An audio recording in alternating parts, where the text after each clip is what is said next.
Olá, você que me segue no Rodrigo Silva Arqueologia, que bom estar com você novamente aqui para esse bate-papo semanal sobre Bíblia, teologia, e o assunto de hoje é um assunto que foi muito divulgado, muito procurado aí nas redes sociais, no Google, que é sobre esses misteriosos sons, supostos misteriosos sons, que muita gente tem gravado ali na região do Iraque. Também o secamento do rio Eufrates. Seria isto um cumprimento da profecia bíblica de Apocalipse? Será que esses sons seriam de fato sons fantasmagóricos, digamos assim, de demônios que estariam diretamente do inferno gritando e aguardando a soltura de Deus para cumprir uma profecia segundo a qual esses demônios matarão 1/3 da população do mundo? Muitas pessoas procuraram isso aí no Google e várias delas mandaram perguntas para mim nas redes sociais. Qual é a minha opinião a esse respeito? Será que realmente nós estamos vendo um cumprimento da profecia bíblica? Então é sobre esse assunto que eu vou falar hoje. Eu demorei um pouquinho a gravar um vídeo sobre ele, porque eu estava viajando, e entre uma viagem e outra que a gente vai preparando os vídeos para alimentar aqui o canal do YouTube. Aproveitando o ensejo, antes de eu entrar no tema, se você não é inscrito no canal, mas gosta do conteúdo que eu apresento aqui, então se inscreva, tá bem? Coloque aí também o sininho de notificações ativado, para que sempre que eu postar um vídeo novo, você seja avisado, o algoritmo entenda que você se interessa por aquele assunto, e assim você está ajudando o crescimento desse canal aqui. E também convido você a me seguir nas outras redes sociais, lá no Instagram e também no Facebook. E sempre o endereço é o mesmo, Rodrigo Silva Arqueologia. Fácil de encontrar ali, tá bem? Vamos então a esta questão bíblica. Eu acho que não preciso nem entrar em muitos detalhes sobre o que estão dizendo por aí, mas talvez, para o benefício daqueles que não ouviram falar do assunto, que eu acho que seriam poucos, há muitos vídeos na internet, às vezes apenas um áudio, às vezes um áudio com um vídeo, gravados supostamente no Iraque, com sons horríveis, horripilantes, vindos do fundo de um buraco, às vezes de uma caverna, que as pessoas atribuem a serem sons de vozes de demônios diretamente do inferno. E também nós estamos acompanhando, isso aqui é verdade, nos noticiários, uma crise de água, uma crise hídrica ali no Iraque. O rio Eufrates está literalmente perdendo o seu volume de água, e muitas pessoas atribuem isso aí ao cumprimento de uma profecia do Apocalipse. Eu vou ler para você aqui as passagens bíblicas que normalmente são atribuídas tanto a esse secamento do rio Eufrates que estamos acompanhando, esse evento ecológico, esse desastre ecológico, bem como a esses supostos sons de demônios que estão sendo gravados e colocados aí, postados na internet. O primeiro texto do Apocalipse, que muita gente pensa que teria relação com isso aí, seria Apocalipse capítulo 7, versículos 1 em diante, que dizem assim: Depois disso, vi 4 anjos em pé nos 4 cantos da terra, segurando os 4 ventos da terra, para que nenhum vento soprasse sobre a terra, nem sobre o mar, nem sobre árvore alguma. Vi outro anjo que subia do nascente do sol, tendo o selo do Deus vivo. Ele gritou com voz forte aos 4 anjos, aqueles que tinham recebido o poder de causar dano à terra e ao mar, dizendo: Não danifiquem nem a terra, nem o mar, nem as árvores, até marcarmos com um selo a testa dos servos do nosso Deus.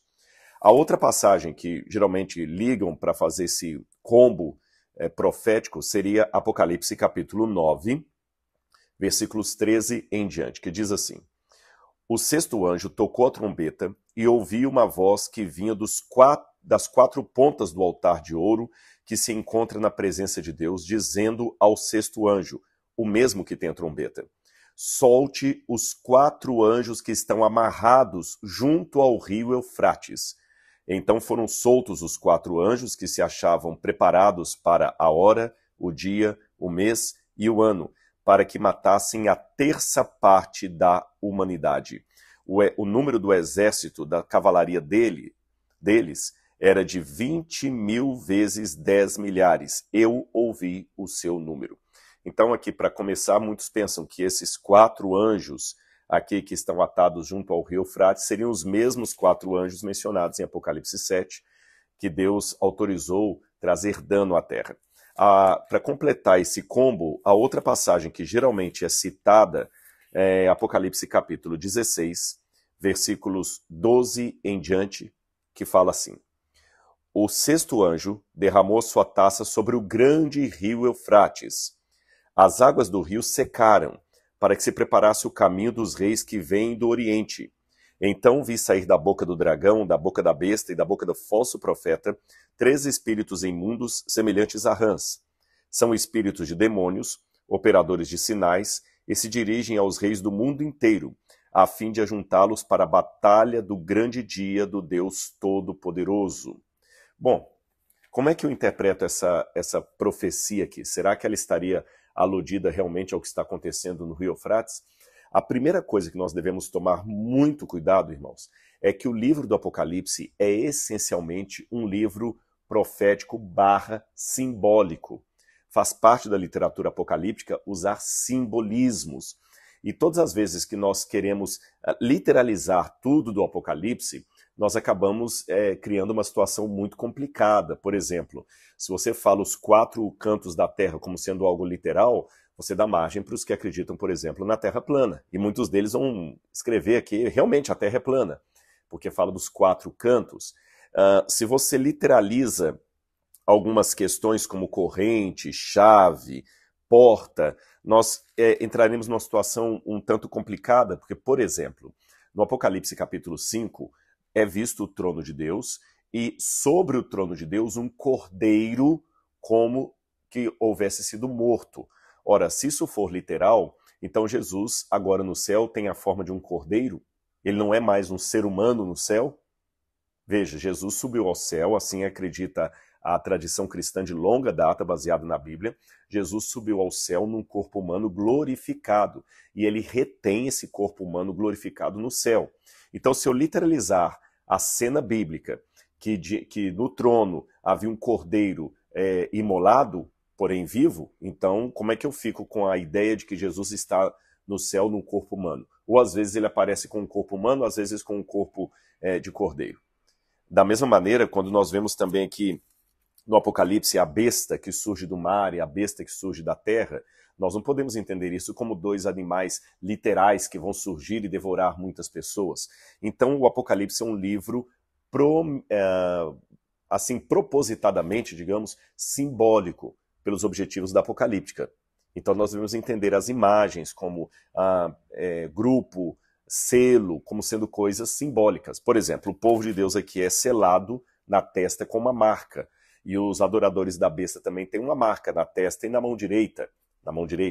Então significa que a marca da besta vai ser realmente alguma coisa que vai ficar aqui na nossa testa, como se fosse um chip aqui na testa, ou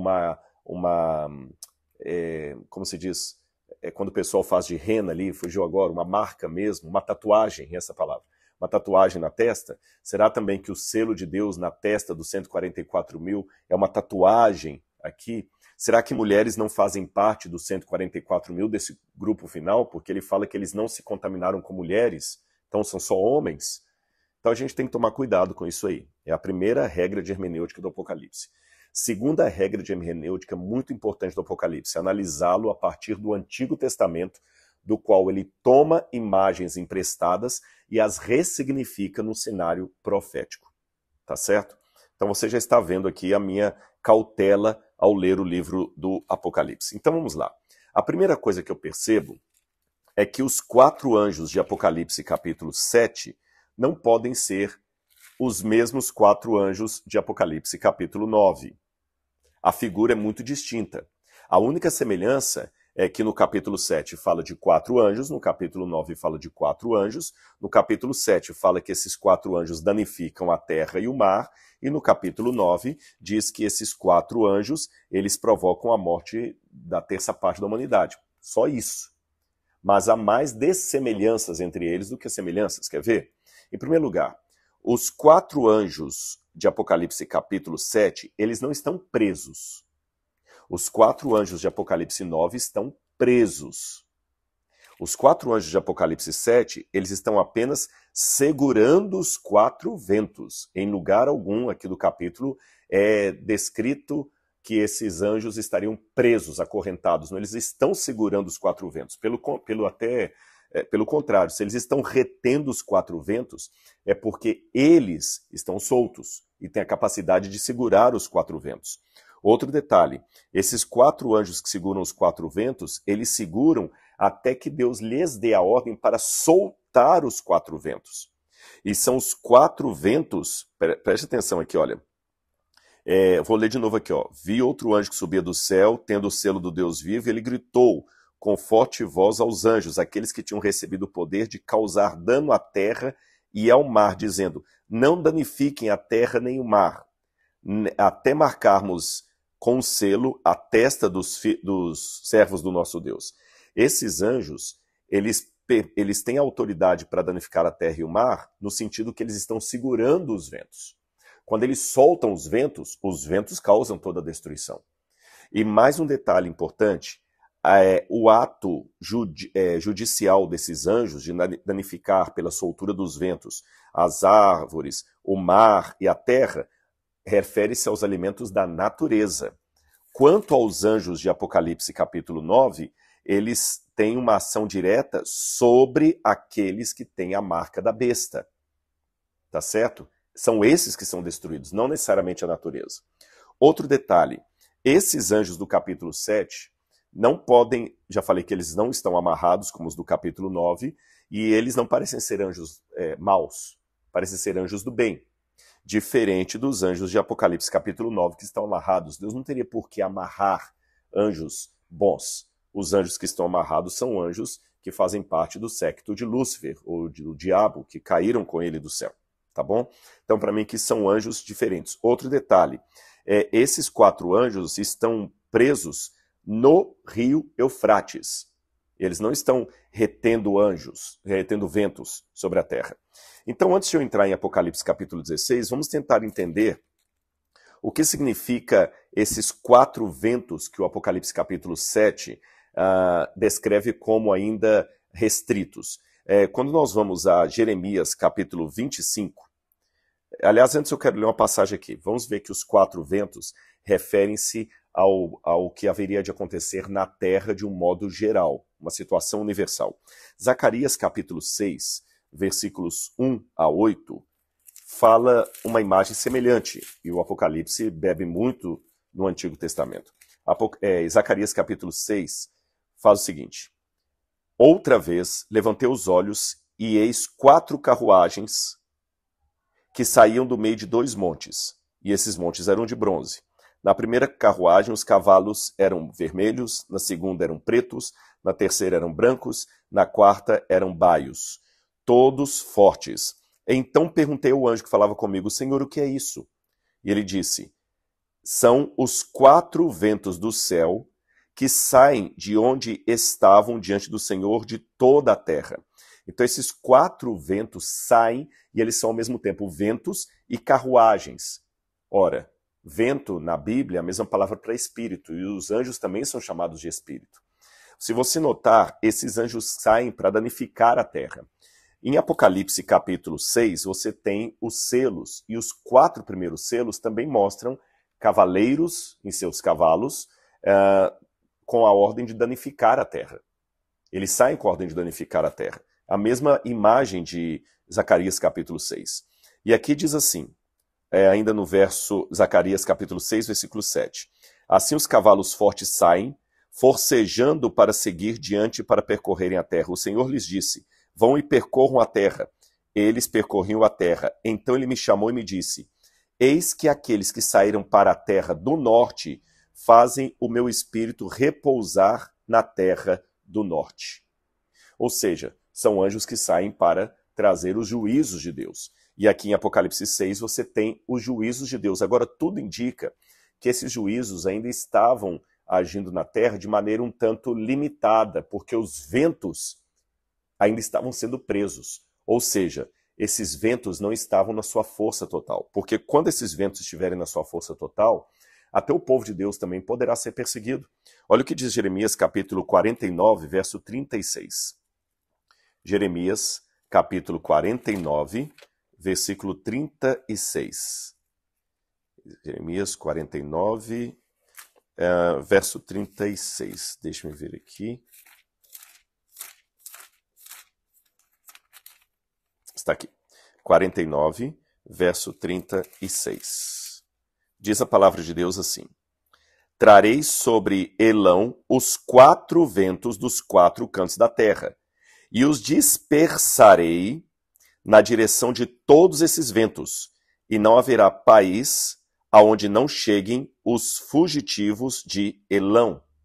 Então, veja bem, ventos que vão espalhar as pessoas, que elas vão sair correndo desesperadas. Quando a gente vai para Jeremias 25, 32, tem um complemento disso aqui. Jeremias 25, 32. Jeremias 25, 32 diz assim na palavra de Deus. Eu vou ler para vocês aqui. Vamos ler Jeremias 25, 32. Assim diz o Senhor dos Exércitos: eis que a calamidade passa de nação para nação e grande tempestade se levanta dos confins da terra. Então nós vemos que aqui os 4 ventos que são retidos não se refere a nenhuma voz fantasmagórica que venha de baixo, mas esse poder refreador de Deus que ainda impede os poderes das trevas de espalharem a humanidade de maneira assim solta. O mal age nesse mundo, é claro. Há guerras, há rumores de guerras, mas de maneira ainda limitada. Deus não ainda permitiu que esses ventos soprassem. É uma cena bem distinta do que nós temos aqui na sexta trombeta. Agora vamos ver a sexta trombeta. A sexta trombeta fala da soltura dos anjos que estão amarrados no grande rio Eufrates. É outro cenário. Não são anjos que retêm ventos. São anjos que são soltos. Para quê? Para matar, naquele momento, a terça parte da humanidade. Como é que a gente pode entender isso aqui? Bom, alguns autores, alguns teólogos de linha preterista pensam que aqui é uma referência a Nero Redivivus, mas eu não vejo assim, eu não tenho essa visão preterista do Apocalipse. Eu vejo o Apocalipse de maneira historicista, mas com um clímax final, que seria essa sexta trombeta. Como é que a gente pode interpretar? As trombetas aqui parecem juízos de Deus dados a todos aqueles que atacaram o povo de Deus. E aqui o cenário não é diferente. Quando a gente vê, por exemplo, essa referência ao rio Eufrates, entenda que o rio Eufrates é na Bíblia sempre marcado como tanto os limites do Jardim do Éden, como também o grande lugar onde estava a Babilônia. Sempre o rio Eufrates era a glória da Babilônia. E em várias passagens da Bíblia Sagrada, o Eufrates é mencionado como o símbolo do orgulho, da glória da Babilônia, que a fazia repousar tranquila em sua capital, porque a capital da Babilônia passava o rio Eufrates no meio da capital da Babilônia. Você tem 2 Babilônias, tem a Babilônia Império e tem a Babilônia cidade da Babilônia. Tanto é que em inglês você tem as 2 palavras. Quando você fala Babylon, você está falando justamente do reino da Babilônia. Quando você fala da cidade da Babilônia, corrigindo. Quando você fala Babilônia, você está falando do reino da Babilônia. Em português, nós temos apenas uma palavra, Babilônia, para se referir tanto ao império quanto à cidade. Mas entenda que é a mesma coisa que nós dissermos São Paulo, Estado, e São Paulo, capital. Tá bom? Então tinha a Babilônia, Estado, e a Babilônia, capital. A cidade da Babilônia tinha o rio Eufrates passando pelo meio dela. E o grande orgulho é que as águas do rio Eufrates eram tão volumosas que ainda que um exército conseguisse algo inimaginado na época, cercar a cidade da Babilônia, ela tinha tanta água ali dentro que o exército ia desistir e ir embora e a cidade ia ficar tranquila ali porque ela tinha água e tinha comida para anos sem ceder ao exército inimigo, diferente de Jerusalém, que não tinha nenhum rio passando por dentro dela, né? Aí quando nós vamos, por exemplo, a Jeremias capítulo 51, versículo 13, Jeremias, já que eu estou aqui em Jeremias, vamos continuar. Jeremias 51, versículo 13, Deus fala alguma coisa sobre esse orgulho da Babilônia que era o rio Eufrates. Diz assim, olha, você que mora sobre muitas águas e está rica de tesouros, o seu fim chegou, o fio da sua espada foi cortado. Babilônia era descrita como aquela que morava sobre muitas águas. E, curiosamente, foi justamente as muitas águas da Babilônia, seu orgulho, glória e autoconfiança, que causaram a sua ruína.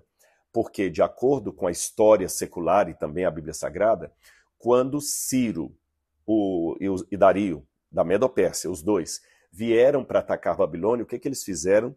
Eles desviaram o curso do rio, sem que a cidade percebesse, E os homens, os medo-persas, entraram pelo canal justamente do rio da Babilônia, cujas águas baixaram, e surpreenderam todos que estavam dentro do palácio do rei, matando o rei com a sua comitiva, com seus ministros, e tomando Babilônia sem derramamento de sangue, no sentido de matar as pessoas, sem batalha. Tanto é que no cilindro de Ciro, você tem lá escrito como ele conquistou a Babilônia. Ele fala assim: eu destruí a Babilônia sem batalhas. Olha que ironia da história. O rio Eufrates, que dava tanta confiança e tanto orgulho à Babilônia, foi justamente o instrumento que serviu de base para que os persas entrassem na cidade, justamente pelos seus aquedutos ali, com as águas baixas, e tomassem o palácio do rei. Por isso que no Apocalipse isto é retomado de maneira simbólica para falar dos inimigos futuros do reino de Deus. Entenda o seguinte: a Babilônia foi algo que trouxe tanto trauma para o povo hebreu, que sempre que eles queriam falar dos inimigos de Deus ou dos inimigos do povo de Deus, eles referiam à Babilônia. Não só na Bíblia. Você tem, por exemplo, documentos judaicos encontrados entre os manuscritos do Mar Morto, que quando vão falar de Roma, que era, naquela época, a grande inimiga do povo de Deus, eram os romanos que estavam pressionando os judeus ali com impostos pesados, que haviam dominado a Judéia, a Galileia. Nos manuscritos do Mar Morto, Roma e os romanos são chamados de a Grande Babilônia. Eles não falavam diretamente Roma, eles falavam Babilônia. Em textos apocalípticos não bíblicos, que foram encontrados também ali da literatura intertestamentária dos judeus, por exemplo, o texto de Enoque, a Babilônia, os oráculos sibilinos também, embora alguns pensem que os oráculos sibilinos possam ser uma versão cristã ou judaico-cristã, não importa, esses documentos que eu estou citando para você sempre falam aos algozes, aos inimigos dos judeus, como sendo a Grande Babilônia. E João, como estava escrevendo primariamente a judeus cristãos e também pagãos cristãos, mas que estavam lendo a Bíblia numa cultura judaica, João, inspirado por Deus, é claro, retoma a figura da Babilônia, que é chamada então de a Babilônia mística. E ela é descrita como? Quando você vai no capítulo 17, fala-se da Grande Babilônia, fala assim, olha, capítulo 17, veio um dos 7 anjos que tinha 7 taças e falou comigo dizendo: vou lhe mostrar o julgamento da grande prostituta. Babilônia também era chamada de prostituta, que está assentada sobre muitas águas. Lembra o texto que eu li de Jeremias aqui? Olha, Jeremias 51, 13.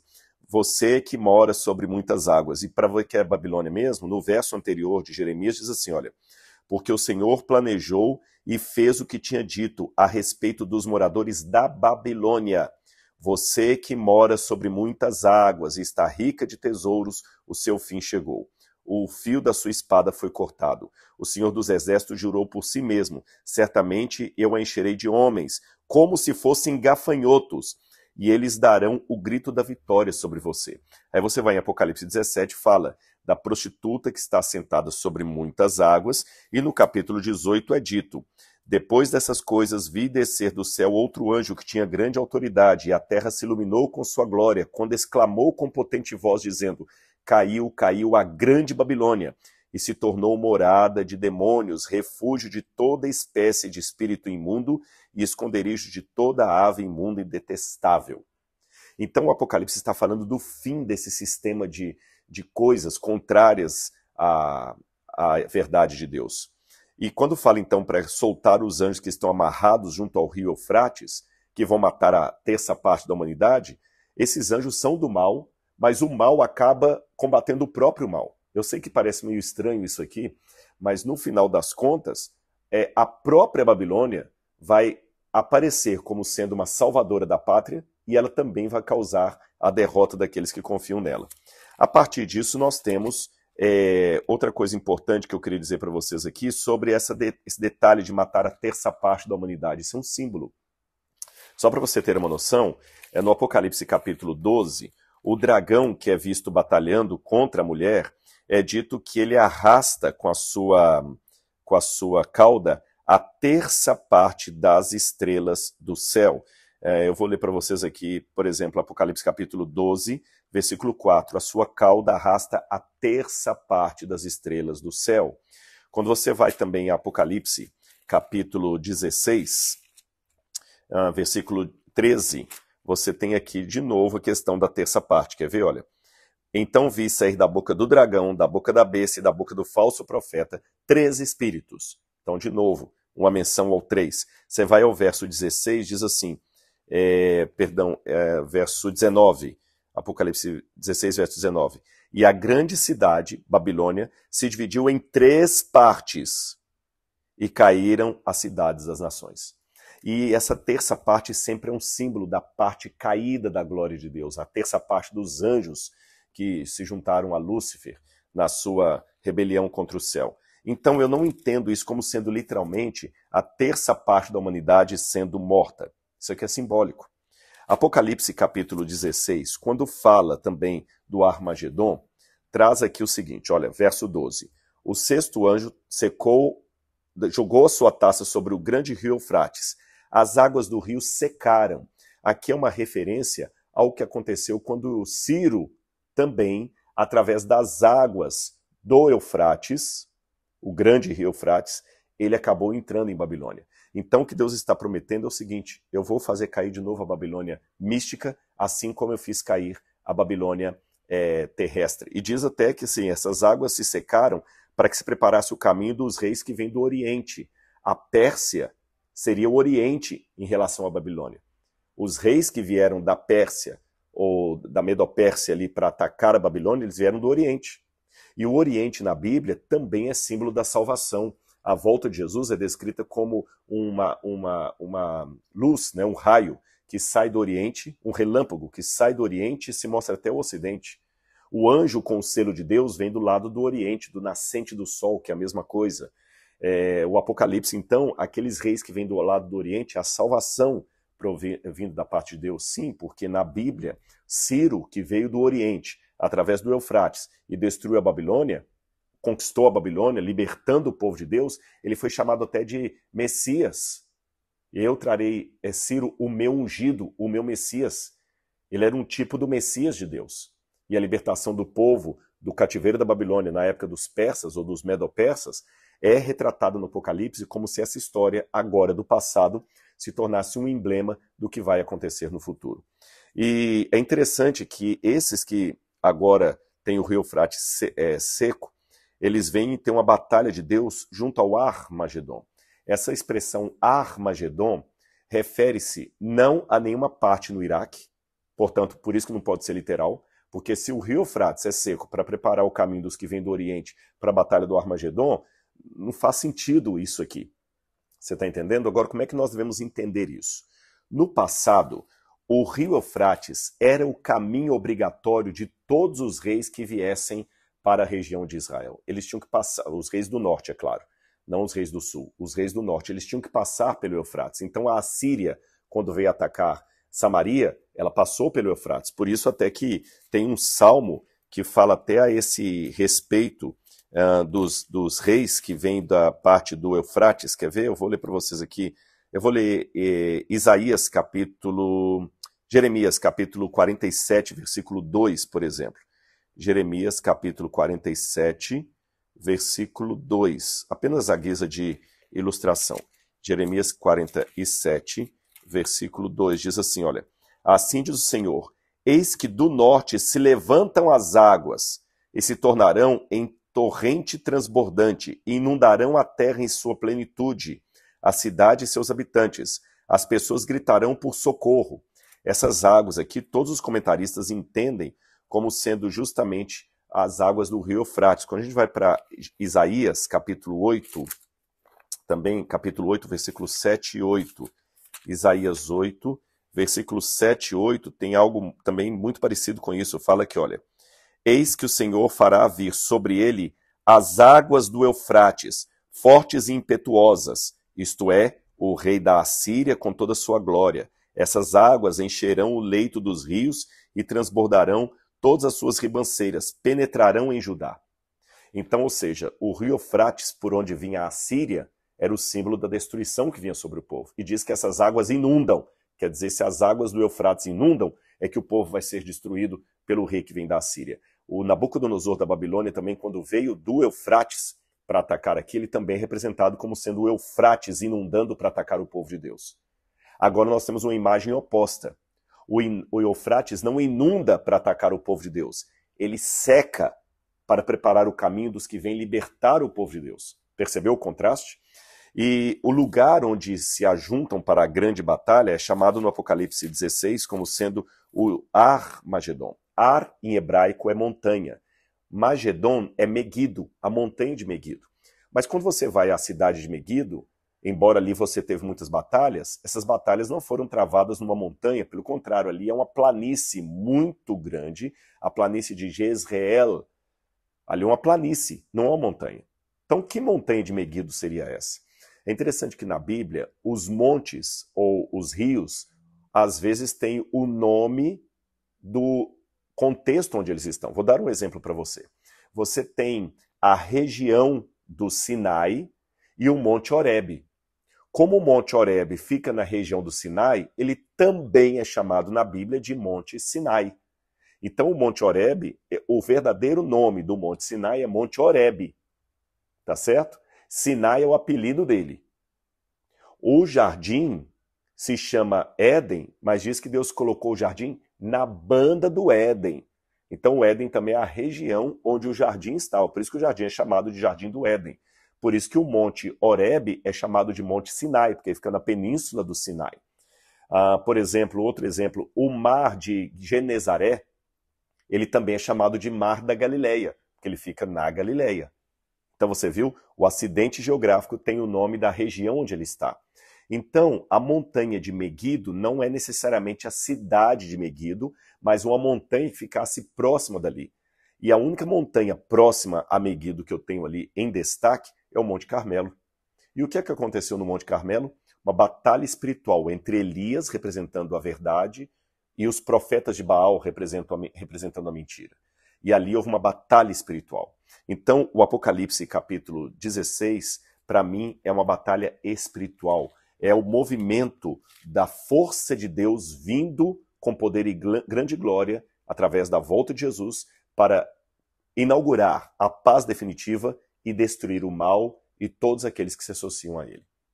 E com relação a esse secamento do Eufrates lá, Rodrigo? Bom, para mim, a única coisa que eu posso falar do atual secamento do Eufrates em relação a sinais da volta de Jesus é que toda essa convulsão na natureza são sinais que indicam que Jesus em breve voltará.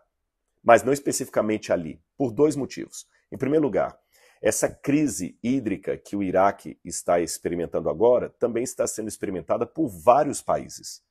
A Austrália passou uma crise hídrica tremenda há pouco tempo agora. A Jordânia está numa crise hídrica tremenda. Vários rios do mundo estão literalmente secando, no sentido que estão perdendo bastante volume d'água. O próprio Brasil, embora nós temos aqui um paraíso de águas, nós corremos o risco de perder as nossas águas. Há até pessoas que pensam que a guerra no futuro possa ser pela água que está no Brasil. Mas muitos países estão experimentando problemas de seca em relação a crises ecológicas. Não é só o rio Eufrates. Em segundo lugar, quando no Apocalipse fala que, o Apocalipse capítulo 16, eu vou ler de novo para vocês, o sexto anjo derramou sua taça sobre o rio Eufrates. As águas do rio secaram. No original grego, esse verbo secaram está no auristo passivo. O que é o auristo? O auristo é uma ação pontual que acontece de uma vez por todas, instantânea. Se o Apocalipse estivesse prevendo o atual secamento do Eufrates, ele deveria estar assim. O sexto anjo derramou sua taça sobre o grande rio Eufrates. As águas do rio foram secando. Mas não é isso que está na profecia. As águas secaram, é algo instantâneo. E até agora as águas do Eufrates não secaram de maneira instantânea. Então, olha a conjunção, se eu fosse atribuir isso aqui a um cumprimento literal, um secamento literal do atual rio Eufrates, então teria que acontecer uma coisa assim, de uma hora para outra, em 24 horas, o rio secasse. Completo. E não é isso que nós estamos vendo. Ele está tendo uma crise hídrica que nós estamos vendo em várias partes do mundo. Então não pode ser o cumprimento da profecia. E além disso, como eu falei, para mim aqui o rio Eufrates é apenas um símbolo literário que o Apocalipse pega do Antigo Testamento, da história geral, para falar do secamento do Eufrates, que representou a libertação do povo de Deus da Babilônia. Lembrando que o oposto seria a inundação do Eufrates, é sempre usada no Antigo Testamento para significar a destruição que vinha sobre Judá e Israel. Quando a Bíblia fala a inundação das águas do Eufrates, era a destruição de Judá e Israel. Quando a Bíblia fala o secamento do Eufrates, era o fim da Babilônia, era a libertação do povo. E o Apocalipse toma essa imagem para falar que no futuro, aconteça o que acontecer, não podemos perder a nossa confiança em Deus, a nossa fé em Deus, porque Ele vai agir hoje como agiu na época da Babilônia. Tá certo? E um outro detalhe também que eu tenho bem claro aqui na minha cabeça é que esses sons fantasmagóricos, gente, eu vou ser muito honesto com vocês, esses sons não são inéditos. Há vários vídeos na internet de gente contando que abriu um buraco e que ouviu vozes de demônios lá de baixo. E eu creio na Bíblia, eu creio na breve volta de Jesus. Esses dois elementos são muito preciosos para mim. Porém, como acadêmico, eu não vou sustentar a minha crença na veracidade bíblica e na volta de Jesus. Eu não vou sustentar essa crença com evidências pueris, coisa assim, de boataria internética. Não vou fazer isso. Isso não seria pensar de maneira crente. Seria, vou até fazer um trocadilho, fazer isso não seria raciocinar de maneira crente. Seria não pensar de maneira crédula. Há muitas pessoas na internet que já colocaram que esses sons fantasmagóricos aí são produção de computador. E eu sempre desconfio desses áudios que aparecem em WhatsApp aí, de uma pessoa que você não sabe as credenciais dela, e ela fala que vai revelar uma coisa, olha gente, está acontecendo isso e tal, papapá, você não sabe quem é a pessoa, você não sabe as credenciais dela, é um site anônimo, é um negócio que ninguém ouviu falar, tá certo? Eu sempre tenho lido todos os relatórios de arqueólogos, todos do Oriente Médio. Todos não do mundo inteiro. Eu não leio nada sobre a arqueologia da China, nem aqui do Brasil. Estou falando arqueologia do Oriente Médio. E não há nenhum relatório de arqueólogos que estão ouvindo esses sons e ficando assustados. Tá bom? São vídeos assim muito estranhos, muito anônimos, que você não sabe onde aconteceu, que gente que entende de sons, de produção de som, fala que isso aí é coisa sintetizada em computador, que é fake. Então, assim, seja um crente na palavra de Deus, mas não um crédulo. O crente observa com parcimônia e cautela os sinais dos tempos, porque ele não brinca com a salvação. O verdadeiro crente não é aquele que descansa e fala o seguinte, meu Senhor tarde virá. Mas o verdadeiro crente, ele também não se dá ao papel de se tornar um crédulo. O que é um crédulo? É um ingênuo. Uma pessoa que fica toda hora pegando uma boataria, e agora, e isto acaba trazendo uma desqualificação para o evangelho. Você conhece a história de Pedro e o lobo? Se não conhece, eu vou resumir para você. Aquela velha história do menino, do Pedro, que ficava gritando, vem aí o lobo, e todo mundo se preparava na aldeia para atacar o lobo e era uma brincadeira. E todo mundo ficava chateado. E no outro dia ele gritava de novo, olha o lobo, e todo mundo saía, é agora, e não acontecia nada. Até que o dia que o lobo estava realmente chegando, o menino gritou, olha o lobo, era o lobo. E ninguém se deu conta e o lobo acabou devorando o menino. Então, vamos dar o som correto à voz profética. Não vamos brincar como Pedro e o lobo, dando sons falsos, porque se for assim, nós não conseguiremos, através do Espírito, levar as pessoas a acreditarem na verdade, porque nós estamos colocando de uma maneira muito simplória, muito ingênua. Tá certo? Então, creio na volta de Jesus, creio nas profecias, mas é como eu interpretei para vocês aqui. Não acredito que são coisas literais que vão acontecer aí, o Eufrates secar e os diabos começarem a gritar lá do fundo. Não. Não é esta a hermenêutica que sustenta a leitura do Apocalipse. Eu espero que você tenha gostado desse vídeo e, como eu falei no início, se inscreva no canal e também, se você quiser aprender mais da Bíblia comigo, eu convido você a ser meu aluno no curso A Bíblia Comentada com Rodrigo Silva, que eu vou deixar no descritor aqui o link para você se inscrever e fazer parte. São mais de 23 mil alunos que já estão estudando a Bíblia comigo toda semana, livro a livro. E você pode ser o próximo. Um grande abraço, fique com Deus e até o nosso próximo vídeo. Tchau, tchau.